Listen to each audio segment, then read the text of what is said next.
গৌড় মহাবিদ্যালয়ের eco club এবং NSS unit সহ মালদা ভিত্তিক এনজিও সহকার এর যৌথ উদ্যোগে পালিত হল এবছরের বিশ্ব পরিবেশ দিবস, যার বিষয় ছিল land restoration, desertification and drought resilience. এই বিষয়ের উপরে বক্তব্য রাখেন গৌড় মহাবিদ্যালয়ের ইকো ক্লাবের কনভেনার মিস্টার সত্যজিৎ পাল মহাশয়। বক্তব্য রাখেন এনএসএস ইউনিটের programme officer mister Arup Kumar Roy এবং সহকার এনজিওর পক্ষ থেকে পুণ্যশ্লোক দাস। তাদের বক্তব্যের মধ্য থেকে উঠে আসে পরিবেশ রক্ষার আকর্ষণ।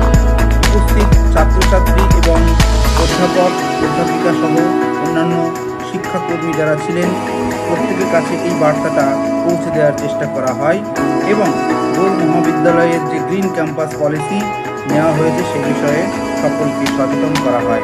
এছাড়া আজকের এই পরিবেশ দিবস উদযাপন তার মূল আকর্ষণ ছিল গৌড় মহাবিদ্যালয় ক্যাম্পাসে বৃক্ষরোপণ অনুষ্ঠান এবং গৌড় মহাবিদ্যালয়ের ইকো ক্লাবের ও এনএসএসের উদ্যোগে গাছের চারা তৈরির প্রকল্পের উদ্বোধন।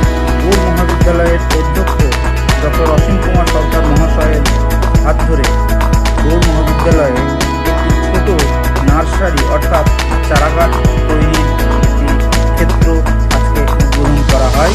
ভবিষ্যতে এখান থেকে তৈরি হওয়া চারা বিভিন্ন জায়গাতে রোপণ করা হয়।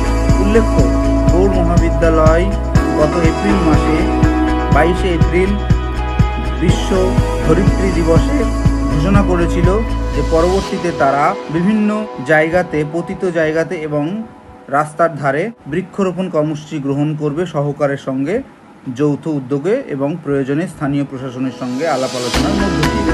গৌড় মহাবিদ্যালয়ের উদ্ভিদবিদ্যা বিভাগও বৃক্ষরোপণ কর্মসূচি নিয়েছিল এবং তাদের উদ্যোগে গৌড় মহাবিদ্যালয়ের যে গ্রাউন্ড রয়েছে তার চারপাশে একাধিক গাছের চারা রোপণ করার উদ্যোগ নেওয়া হয় এবং ছাত্র, শিক্ষক সহ